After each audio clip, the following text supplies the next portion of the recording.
Hi, everybody. I'm Linda Dano, Augusta. Hi, I'm Dee Kelly. Welcome to Attitudes. We're joking because Augusta didn't know our names, and so we were giving her a hard time in the audience earlier. Yeah. We introduced ourselves, but she made a good point. She did, didn't she? And she's going to find out what's in and what's hot in our series. We're doing a week-long series of all the fads, all the latest stuff, all the way from what car you should buy this year, if you're so inclined, to what you should name your new child. It's exciting. Yeah, and everything in between. Yeah. So I'm going to ask you this. All right. Do you guys have any idea what the new pasta is today? You got it. Look at that. It's the potato. Ooh. In fact, at the Four Seasons restaurant, want to try this? This is your kind of food, kid. At the Four Seasons restaurant, you can buy an appetizer of a baked potato. It's $9.50. With all the kind of seasonings you want on it, I would love this. This would be my whole dinner as a vegetarian. Good. Oh, boy, that's good. This tastes like a potato. I love potatoes. Do you want to just eat for the next 5 minutes? I'm Irish. That's I right. love potatoes. That's right. Anyway, that's just a little sampling of what we're going to do later on in the show, of all the latest stuff, okay? How's everything? We're also going to do a thing. Excuse my mouth. I'm going to get rid of this in a minute. We'll swallow. There I go. You know the term women's intuition? Well, you know, that's always something that's been used as long as I can remember. Yes. Oh, you know, it's women's intuition. Female intuition. What exactly is that intuition? Apparently, the guest we have on today says that we women all have it. And she's going to tell us how to use it and what it's for and how it can help solve problems and, you know. So it's not a myth. Exactly. Good. We have singer-actress Andrea Marcovicci today, a wonderful actress who has gone really heavy into her cabaret work as a singer, and just a magical weaving of beautiful old songs, and she's lovely. You're going to like her. Got great reviews in New York and around the country. And then Dr. Arthur Bernard is back. Yeah. Linda had him last time. I get to have him this time. And he analyzes our dreams. So that should be very interesting. And I already gave him one of mine backstage, so he's not going to tell us until on the air what it meant. What it means? Yeah, so just stick around. Are you nervous? I'm excited. I think it's going to be great. I've kept a dream journal for a long time, so... Really? I don't remember them. I believe in it a lot. But this guy is kind of a dream boat that we have our special guest.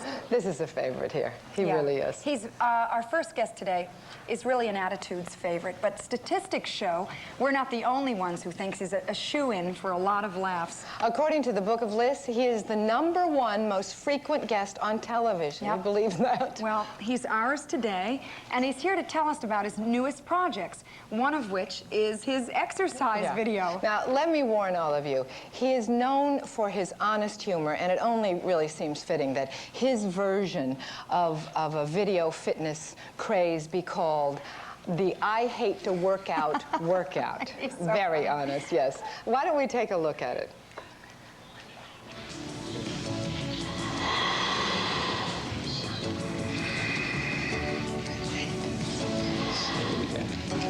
Very good.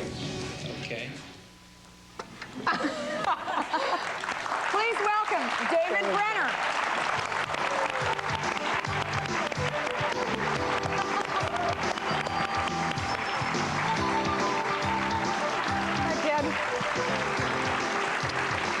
Come sit down, David.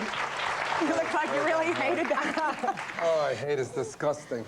Do you do this workout at home? I work out every day. You do? Yeah, it's disgusting. It's horrible. I agree with That's you. why I looked at videotapes and everyone's smiling. They're happy. I'm thinking, what are they, idiots? Who wants to roll around on the floor and lift up weights, sweat? It's a disgusting thing to do. And then I said to my trainer, I said, why doesn't someone be honest about it and tell people how much they hate it? I can't believe that. People love this. So I made a videotape. Plus, I put a little humor into it. They act like it's a religion. Oh, I know. know. They wear $800 leotards, and women are wearing socks on the outside of their pants. I don't know why. They're on the outside. What, are you going to sweat? Your ankles don't sweat. The whole thing's ridiculous. So this is a tape that really works. You do it at home. You have someone who hates it with you, and it works. You. Yeah. Me, because I think it's disgusting. I think I could actually use this video. Yeah. I'm going to get it to her. Actually, everybody said, what a great idea. Yeah, I wish I'd thought of it. That's what I kept saying. Gee, someone should do it. Then I said, wait a minute, I'll do it. This is not all you're doing, though. You have a new project. You're at the Criterion here in New York. 45th and Broadway. I'm there in a one-man show, the laughs and times of David Brenner from his birth up until about 5 minutes ago. It's extraordinary. And what it is, it's an autobiographical sketch of my life, but done with jokes. So I start out talking about being born and go all the way through my, high school, all the way through my life, but only with jokes. It's not a serious thing. And it's been going great. We got great reviews and great houses, and I'm hoping to take it to Broadway. That's why I did it.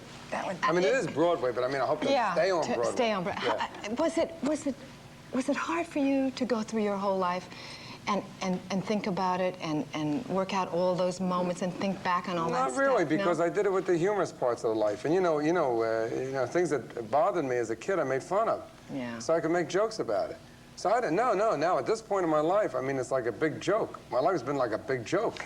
Has it really? You think it has? I think so. I mean, even when things are bad. I mean, I've always seen the funny side of almost anything. That's why when my parents used to take me to their funerals of relatives, they really kept an eye on me because, Oh, no. I mean, I would stand there and I'd hear an aunt say, "Oh my, he looks like himself." I'd say, who's he supposed to look like, He dies and he looks like Woody Allen. Uncle Herman looks like Woody Allen. So they would always watch me because all the time I always think funny. Well, we have some pictures of you as a little kid, I think. I was a kid? Oh, let's see. There's Look David. at David. I was cute. Come on. I was a cutie.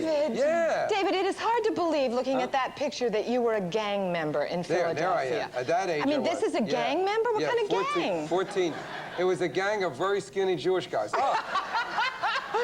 There I am. That's my son, Cole. He's 7.5 years old now. And he's in your act. You talk about him? Yeah, sure I do. I mean, he's part of my life, Yeah, sure I do. Do you ever wake up and not feel funny? Well, it's according to what you're talking about. I never wake up not appreciating waking up. I'll tell you, my whole attitude and everything in life is I get up.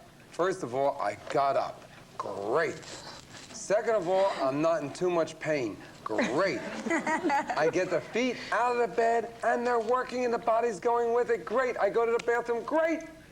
Life is great. And then after that, it goes downhill all day. It's true. But in the beginning, I mean, just the fact that you wake up in the only game in town, and you're still playing in it, what are you worrying about? I mean, I came from the bottom and everything, and even then, I used to say, hey, there's always a top, to get to. That is really you, isn't it? Yeah, it is. You really are level. You have every time I've seen you or been with you, you have a kind of easy, kind of self-confident, you just know who you are. That's because I take a dog and throw it off the roof every night. No, David.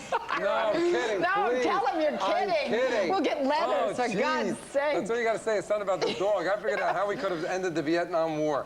All we had to do was kidnap some household pets and put their pictures in the paper and say, if you don't stop the war, we're going to choke Poochie to death tonight. The fact that 50,000 guys died meant nothing, but one dog, oh, look at that little doggy, So, yeah, but I don't throw a dog off the roof. I bounce him off the wall. He doesn't even feel. What do you think of the success of a lot of the young comics today and all the new comedy clubs? When you were coming up, was this much exposure available to you? No, not at all. I think in some ways it's good. I think every young comedian who's making money should get on his knees and thank whoever it is you thank, because it's incredible. It's incredible. But to me, and a lot of them are great, and I love a lot of them, and I think they're great. And Kevin Meaney, and I could name a lot that I love. But to me, what has happened to comedy, it has gone from that small little store in the corner that was unique and personal into a supermarket. It's like comedy now is made in Hong Kong. It's mass produced. Yeah. And guys who have okay acts are making a lot of money. And it's a shame because it's a real specialty. Yeah. It'd be like having 17 leagues in baseball. It would water it all down. That's what I think. Do you feel any of the pressure of all the young comics? You don't, do you? No, because I'll tell you why I don't feel the pressure. Because when I went on the Tonight Show, I had $3 in my name. So everything, I'm ahead of the game. So what kind of pressure? You know what I'm saying? What am I pressured about? I climbed out the streets of Philadelphia. What's the pressure? I'm not going to go back there. I'm not going back to the neighborhood. So these guys, hey, I got it made. That's how I think of it. Yeah. Tell us a little bit about your show at the Criterion that you're doing now. I mean, what is something that you would do about birth, for example? I mean, what could you possibly say about being born? Well, I don't remember my birth. I was there, but I don't remember it. But I talk about the truth that I was an accident baby, you know. Were you? Yeah. I didn't know that. Oh, yeah. My mother changed life a couple times before I was born. I was a real accident. And I felt, I thought, my brother is 23 years older than I am, and I thought he was my father until I was about 11 years old. Oh, you're so Yeah, and then I used funny. to look and I'd say, well, who are those in the corner? What is this, a museum? What the... Yeah. They were older. Yeah, my parents were, they're gone now. I just lost them last year, but and the year before, but they were terrific. They were real. It was great to have old people because if I was bad, two things would happen. One, they didn't have the strength to chase me. They just like make a move. And two, by the time they made the move and they felt the pain from the move, they forgot why they wanted to chase me. So you were made. Yeah. Now, you're going to be in Atlantic City. Right. Yeah. Tell everybody where. I'm going to be there. Showboat? I think it's the 10th, 11th, and 12th that weekend. I'm going to be at the Showboat In Atlantic City, New Jersey. and doing my, nightclub kind of stuff. You know? David, wonderful. I know you're a confirmed bachelor. Yeah. I have to ask you this. What do you like on a date? I mean, are you funny? Or do you get mushy? No, I'm not You don't? mushy. I can't stand that mushy business. can't. It took me 25 years to hold someone's hand. Did it? Yeah, You're real... sex immediately, but holding the hand. You know, with the wet, the clammy, and where you put your finger, and let's do it this way and that. What I like is I like an intelligent woman who treats me well and is beautiful. My mother, when I was a little boy, my mother said, you know, David, you can have a woman who is beautiful and intelligent. And then she'd say, look at your mother. Oh, isn't that... And I believe in that. But I think a person has to be kind. I think intelligence and kindness are very important. And a sense of humor. I don't want to be there making fun and she's looking at me like the RCA Victor dog. You're terrific. We'll come see the show. We have to. We Yeah. really you want to should. see Do it it. with the Something Criterion. different. Yeah, And something good luck in different. Atlantic Yeah. City. Thanks a lot. David Brenner. Okay, thanks a lot. for being here. Okay, thanks a lot. What are your dreams telling you? We'll find out next.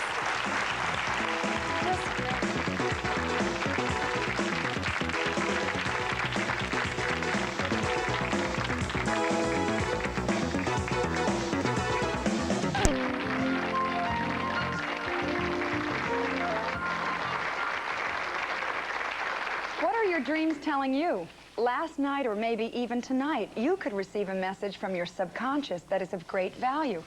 Back to tell us how to interpret our dreams is renowned psychotherapist, Dr. Arthur Bernard. Thank you for coming back to see us. I'm glad I got a chance to talk to you this time. How did you get started in dream work or dream therapy? I started 22 years ago when I began analysis, and the analyst said to me, now make sure you remember your dreams. And I said, why? And he told me the story about a man who had murdered 2 soldiers, German soldiers, during the war, and he was a chaplain. And his mind snapped because chaplains are not supposed to fight in combat. And he had a repetitive nightmare, and no one could help him. And finally, he heard about this analyst. The dream is very long. But the analyst said that the dream said that he actually enjoyed killing these soldiers. And once he could accept the fact that under certain conditions, we're all killers, he was on the road to recovery. And I said, you mean you can heal someone from a dream? He says, absolutely. So that was my first experience. And that is what you then went into in Yes. psychotherapy in terms of a healing perspective. Absolutely. And you have found this to be absolutely true with people? They can actually heal people physically. Dreams advise you, they warn you, they correct you, they help you solve problems. They give you all kinds of information. I'm sneaking over here to the audience. Keep telling me They are about great sources of information. They're movies during the evening, and these movies give us information about ourselves. They're very, very exciting. Fantastic. Well, we have some audience members. Stand up. What is your name? Novia McGregor. And what would you like to ask Dr. Bernard? Tell us your dream that you had last night or recently. Well, I was on the subway platform when a lady walked up to me and said, I'd like to touch you. You have bad luck. So I refused. She turned to the lady next to me and started rubbing her lower abdomen. While she was doing that, she said to me, she said, if the Lord had told Yvette to read Psalm number 3, you would believe me, wouldn't you? So I said, Yvette, who is Yvette? She said, I know who Yvette is. Your father had 2 of you. The other girl's name was Yvette. And that was the end of the dream. And who is Yvette? Yvette is my adopted sister. Is your adopted sister? Yes. I see. Have you read Psalm 3? Yes, I did. And what did it say? I don't remember the words exactly, but it has something to do with enemies. And are you involved in a situation now where you have enemies? Is there someone that's giving you some kind of problem? I'm not sure, but I believe I do. You do? Yeah. The dream is telling you, and I can only work very quickly here, that you have some psychic ability. And I know that someone that's coming on the show later is going to talk about intuition. And I think that the dream is encouraging you to connect to that, the feeling in the stomach. You see, that's the intuitive sense. We get a sense of what's in our stomach. So there's an intuitive and psychic sense that's developing inside you, and I think you need to pay attention to it. I see. Especially in relationship to something that's going on now in your life. It could be an enemy, it could be a problem in a relationship, some situation. Terrific. It's a warning Thank you. dream. Thank you. You're welcome. Okay. What's your name? Stand up. Joe Policastro. Go ahead, Joe. What was your dream? 2 nights ago, I had a dream. It was a lengthy one. I don't know where it began, but I remember this part. Driving up to a summer house in the off-season. And the lights are usually off. We're just taking a drive, and I seen the light on. I pull up the driveway. It's a long driveway. And I walk up to the door. The door was forced open. I walked into the house. I heard footsteps in the attic. Went up to the attic. There was no one there. I turned around, started down the stairs, and the whole place was in flames. And my wife woke me up next because I was hollering or making a noise. So the dream never finished. And no, my wife woke me up. You never got to saw the person that was in the house? No. Is this a summer house that you actually go to? We did, yes. What was the experience there? What do you mean? What was the experience? A good one, a bad one, a pleasant one? Oh, it was like a it pleasant one, yeah. What is the conflict? You had the dream 2 nights ago. 2 nights ago. What is the major conflict in your life now? Major conflict? Yes. It's hard to say. You know, I have a lot of them. Don't we all? Join the You're crowd, normal. You're Joe. very normal. Really? Join us. Right. See, the dream, fire is purification or destruction. You know, like forest fires burn so new trees can grow. We use fire for transforming food. We use fire in fireplaces to heat. There's some kind of transformation or transition that's going on now. I'm not sure what it is because I'm talking very generally. Right. In other words, you have to really help me. But this dream is trying to emphasize the amount of energy that's involved in this particular conflict. Right. And there's a purification process that's taking place. I don't know if it's in a relationship, if it's with a relative, or what is going on. But you don't get to see who it is. So it may be something outside you or something inside you, right. And there's some change that's occurring surrounding it. But I don't know what it is specifically. You have to work more with the dream. If you didn't finish the dream, you see your wife woke you up, so you never got to finish or complete it. I would say try and finish it this evening. I was yelling, yelling out loud. You were frightened. And she woke me up. Okay. Were you frightened of the fire in the dream? No, I was yelling, just yelling, who's there? I see. So, but you weren't frightened of the fire? No. No. Then the transformation, the purification, the change that's happening, you're not going to be affected by it too badly. All right. That's what's occurring. Well, see, the good. feeling in the dream is the most important. If someone kills you in a dream and you're very upset, then that's not so good. But if someone kills you and you're okay about it, the feeling is the most important. All right, thank you. Thank Dr. you. Bernard, thank you very much. We'll be right back. Linda. A woman who will make you love to cry. Stay tuned.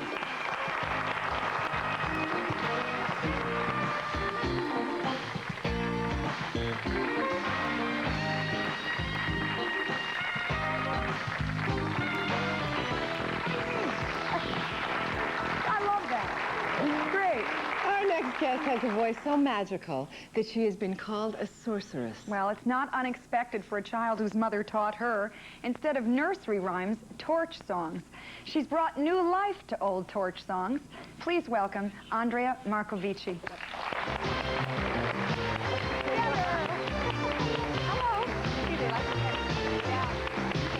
Good. We like them. Good, Andrea. Come sit down. I'm probably an idiot in this, but I know you as an actress, and a very good one. It was such You're a supposed surprise to still know me as an Yes. actress. It's okay. But, you know, I didn't know you were singing. Yeah, Has that always been in your life? I actually started as a singer, but as a folk singer. Actually, I was part of the anti-war movement, the moratorium, do you remember? Sure. I had a record on the air then called In Our Time. I was a peace activist and a peace marcher, and I went down to Washington, and I sang at the Washington Monument when I was about 17 years old in front of 250,000 people. What an Thank God it was amazing dark. Because I only saw about as many people as I can see here, and I knew they were out there somewhere. I was just there again when I marched for the homeless. Oh, were you so there? It was I was a very, there that weekend, were you too. there? Yes, I was yeah, there I for the marched. AIDS Yeah. Yeah. Well, I was supposed to be there too. But when I was singing as a folk singer, I found that it really frightened me too much. My knees used to knock, and I was singing a lot of my own songs too, and my own songs were really bad. I have to admit they were Ones that you had written, bad. you mean? Yes, they were really Why bad. were they so bad? Well, because I was about 17 years old, and they were that incredibly indulgent thing that you write. You know, you think they're Sincere. so poetic, and you think they're so fabulous, and they're so filled with young yearning and need and nonsense. I mean, basic nonsense. And I used to sing a lot of that, and of course people didn't listen, and I would get my feelings hurt, and I couldn't continue. So, and also even a cash register. If I heard a cash register, I would like turn. I mean, I had absolutely no ability to deal with the extraneous sounds that you have to deal with. I mean, if you're in a nightclub, you know, you have to make friends with clinking glasses. The blender. The blender is my best friend. You know the blenders. And now when I hear the cash register, I say, ah, making money already. Good for How you. nice. This is fun. So now you're able to deal with all those sounds. But and now also I'm audiences. singing honestly from what I really wanted to do. See, when I first started, I really wanted to sing things like The Man I Love. I wanted to sing old songs like my torch mother stuff. had sung. And it just wasn't, there was no place for me to do it. Now I have found that there is a place for it. And once I came back to myself, once I sang, and I think this is true for all of us, once I did what I really wanted to do in my heart, suddenly all the success that I had been grabbing for like this came. Now, I don't want to be mystical about this, but the truth is that if you really are gentle about what you want and you think about it and you make it true for yourself, you'll get what you want. Yeah, I do. And I don't mean that meditationally. no. I mean that in actual fact. You have to decide what it is that you want the most in life, and you have to be honest, and you have to do it. What do you think And it has works. changed about music today that torch songs are acceptable now, where We're all 10 miserable, years ago, dear. Oh, you we're would all have been miserable. thrown out of the place? I don't really know, except that I think that the world is a very difficult, hard, harsh world. And I think that we yearn for romance. I think that many of us, as much as I am a feminist, and I'm sure you are feminists, we still have that aching part of ourselves that says, where is he? Where's my knight in shining armor? I still want him. And women feel that, and men feel that. Where is my princess?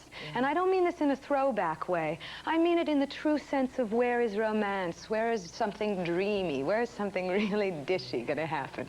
And in those songs, you find it. In those songs, you hear it. You're not going to hear it in whatever is contemporary on the radio. I mean, it's just not there. Do you think that your music is right for you now and better now because you now have lived all those things? Well, of course.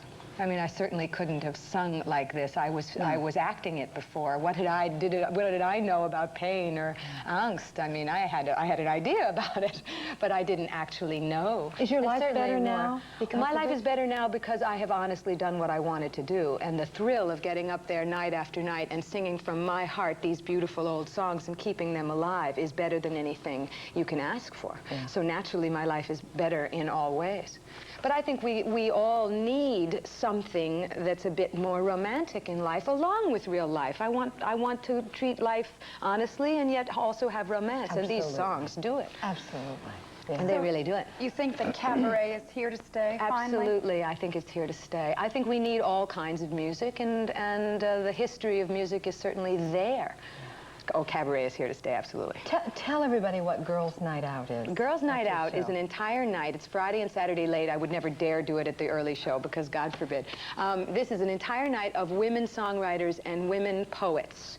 I do poetry reading. I do Dorothy Fields, Dorothy Parker, and tell all kinds of stories. And I know, why am I calling it girls' night out. I should call it women's night out. But I asked around, and it seems that the only people who find this a pejorative term are 21 years old, and the rest of us are so grateful to hear it again, we just don't care. See? Amazing. They identified with that. Oh, yes. They certainly oh, did. Yes. That's a lot better than ma'am. That happened to me at the grocery counter. Ma'am? So, ma'am, can I do? yeah, And I said, ma'am. and I'm looking No, no, at no. me. You'll answer Oh, to I miss. guess I am grown up now. Huh? No, never. Never grown up. Congratulations on all of your Andrea, success. It's lovely Thank to you. meet you. I hope I see you down there. Yes, we're coming. It'll be We're coming. fun. Thank you very Andrea much. Marcovicci. Yes. Coming up next, the power behind a woman's intuition. Thank you.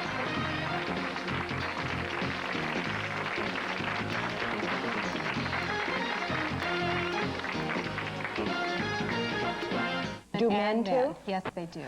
Why do they always use the term women's intuition then? Well, I think that women have certain biological advantages when it comes to being intuitive.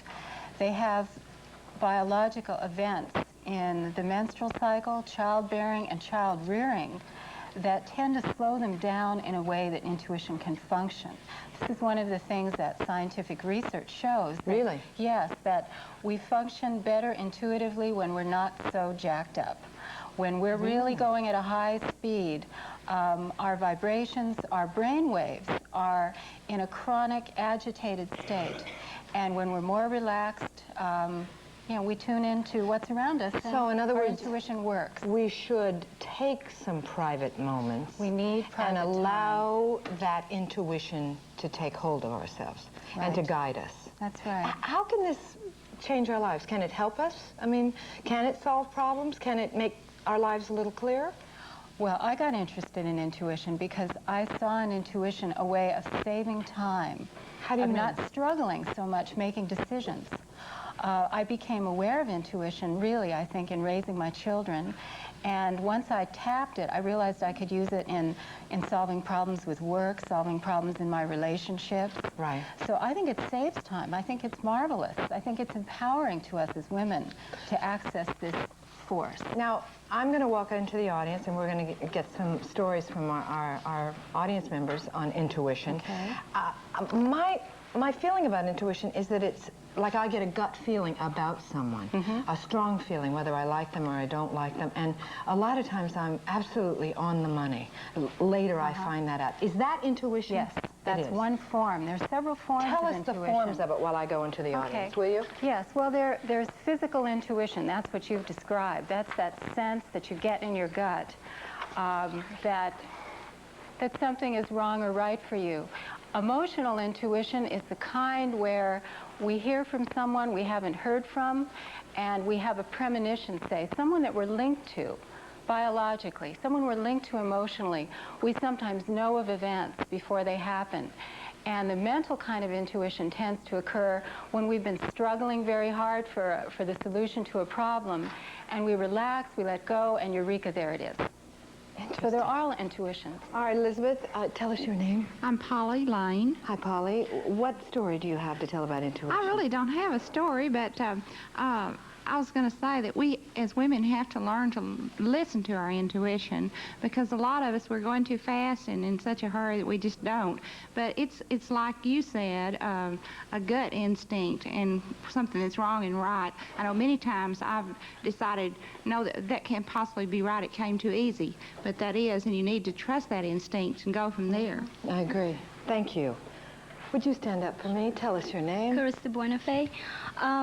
What you said about biologically attached, it was funny because I was out one day and I had this great feeling to just be with my mother. And so when I ran back home, I found out she had a major announcement to make, and it was that she had cancer. So I had to be with her from there on. And so that, had you ever had that feeling before or since? It was, well, since, yes, because it just, with my mother, I know when she needs me, I just go to her. That's a perfect example of emotional intuition. Exactly. Thank you. Now, can we develop it further? For instance, can she develop it with other people in her lives besides her mother? Yes. If she trusted herself enough, she could actually learn to rely on it. Part of it is trust. Part of it is experience. It seems like the older I get, the more I accept that voice coming through. Yes. The better I get at using it. Yes. And the components that we found really work well for developing intuition are a balance of relaxation and what I call authenticity, or really being true to yourself, to what you feel, to what you think, and putting it out there. That's using the right and the left brain together. Tell me your name. My name's Laurie Crand. And I agree with you. I think that the people remember what is intuitive in the major things, but they don't remember the minor things. Last week, I was crocheting an Afghan for my daughter, and everybody who crochets knows, everybody tells you buy all the yarn at one time because you'll never find it again. And we bought it last spring, and I had 7 rows to do, and I ran out of the yarn. So I went to the store, I bought it, and looked in every little cubicle, up and down, and of course it wasn't there. Of course. I started to walk away, and something said, bend your back. So I bent my back down, and thought, oh, I don't know. People started looking at me strangely when I got on my hands and knees, pulled out 7 skeins of yarn, and there was the one I needed in the back right-hand corner. How Perfect. Yes. Interesting. Yes, so I finished the Afghan and gave it to her Sunday. How nice. How nice. You know, what's the difference between being psychic and having intuition? Is it one and the same? It's just a matter of degree. It's on a scale. You know, intuition is, like I said, we all have it. It's part of the equipment. Psychic, you know, you've got it highly developed. It's functioning sometimes in ways that you can't control, that are hard to handle. Yeah. But intuition, that's garden variety. It's part of all of us. Tell me your name. Jen Nelson. Did you have an experience? On the way to an airport, I felt that I shouldn't get on the plane. And I was with a whole team of people going to play a sport, and I couldn't do anything about it. So I got on the plane. I told my friends about it, but I got on the plane, and sure enough, we had major air pockets. We couldn't make the landing. Everyone was sick. It was really awful, but now they trust me. Thank God you were all right. The plane didn't crash. No, it was close. Now, see, I do that a lot where I don't get on a plane, but I don't think it's intuition. I think it's just cowardness. Do you know what I'm saying? Yeah, well, sometimes that's one of the challenges, is telling the difference between fear and desire and real intuition. And the key is that intuition comes through clean. It's not fettered with all that emotional garbage. Yes. It stands by itself. Okay, everybody in here, do you feel intuitive? Women? Men? Do you? I know, I think we have it. I think we have it. Dee. Coming up next, we start our four-part series on everything that's hot, so don't go away.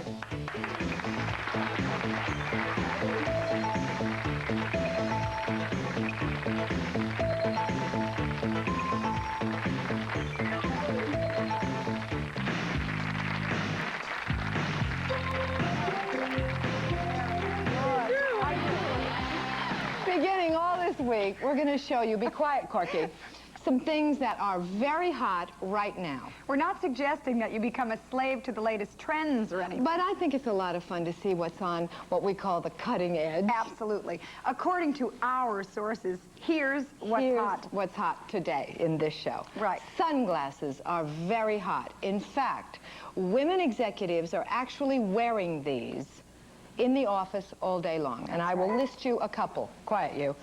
Anna Wintour, she's editor of Vogue, and Tina Brown is editor of Vanity Fair, and Ellen Saltzman, head of Saks. They all wear these all day long. You could be blind from this, wearing this all day. I don't know how can't see people anything. do this. I don't know how people do this. But why do they do it? I don't know. Maybe just they have an eye fashionable. infection. I don't know. It's just hot. It's just and hot. we have to accept the fact that it's just hot. Doesn't mean you have to do it. Right. God. Yeah, we're not going to be doing this, all right? Okay, what have else? a guide dog. That's better. Ah, all right. I can see again. Now, what else is hot? Parkas. Parkas are hot. Every fashion designer this season has been showing fabulous parkas. Look at this. Look at this. Isn't that pretty? Yeah, look at that. With the hood and the whole thing. And a pumpkin everybody color that's been here has had a one parka in their collection. So this is great, this kind of casual country. Yes, and a living animal to go with it. And that's Corky. Right. That's a Dalmatian, in case you're wondering. And this year, Dalmatians are the hot dog. Right. This is the dog to buy, is the Dalmatian. Now, if you happen to love your pet at home, we suggest spraying him with spots. So you'll be very chic and be very in. Right? Is a Dalmatian a hot dog because they're in firehouses? I don't know. Good point. Yes. I don't know. We thought that. Yeah. But this is real fur on the Dalmatian as opposed to fake fur on the parka. That's right.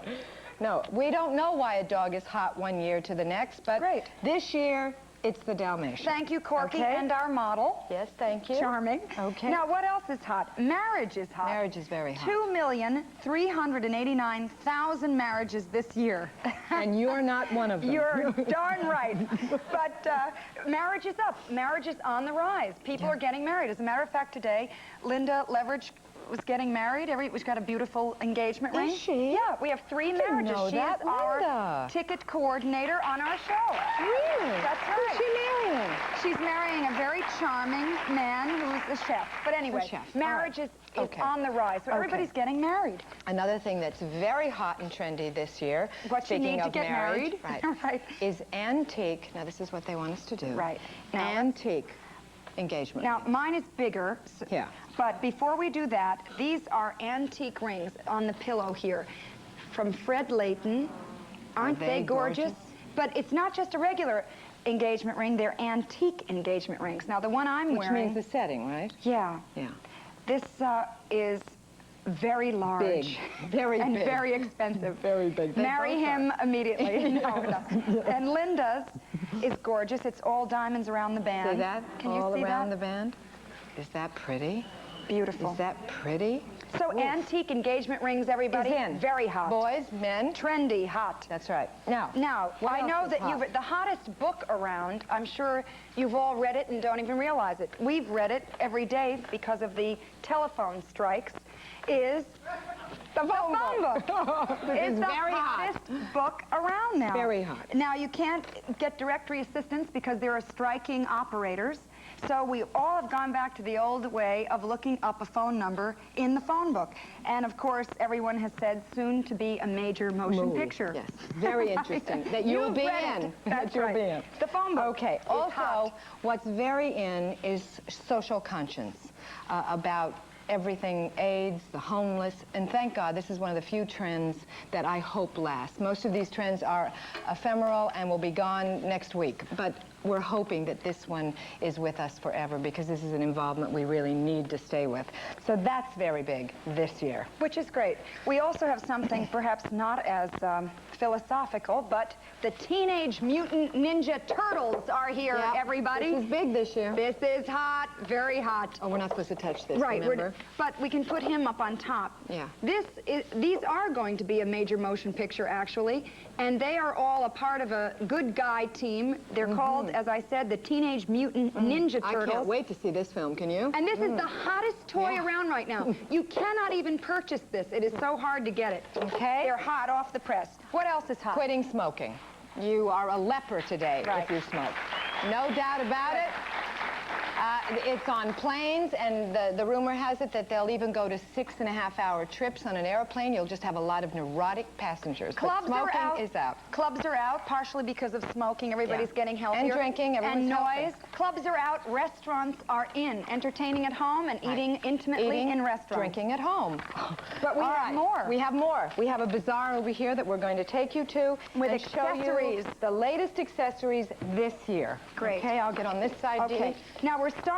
Ethnic jewelry is in. Absolutely in. Any kind of ethnic jewelry.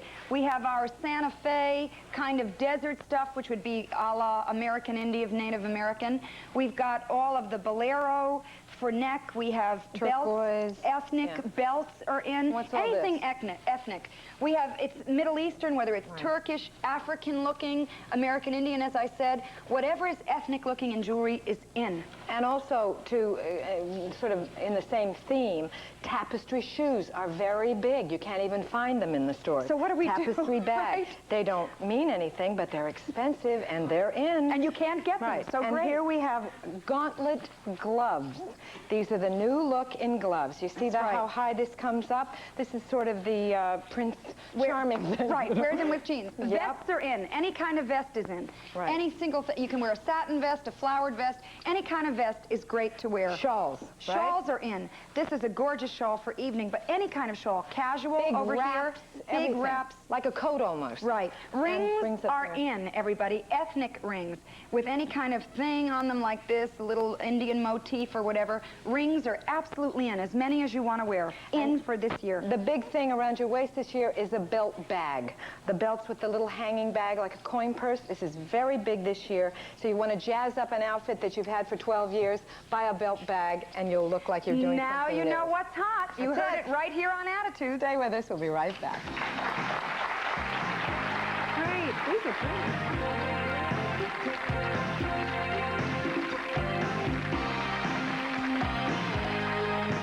What's in? Yeah. What's trendy? Yeah. And tomorrow? We're going to do a whole week of this. A whole week of all this stuff. Everything, you know, that we've talked about and more. Food and names of your kids and The latest cars, yeah. The hottest car. And a week of comedians.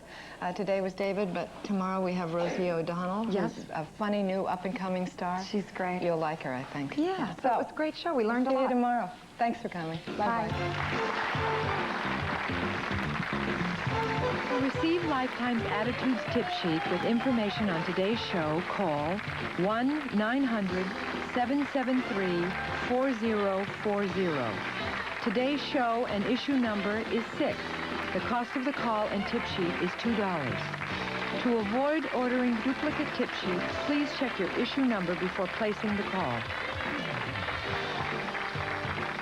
If you would like tickets, please send a self-addressed stamped envelope to Attitudes Tickets, 3412 36th Street, Astoria, New York, 11106. Or give us a call at area code 718-706-3575.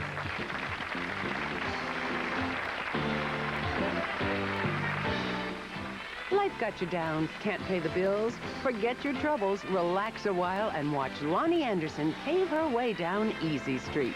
Next here on Lifetime.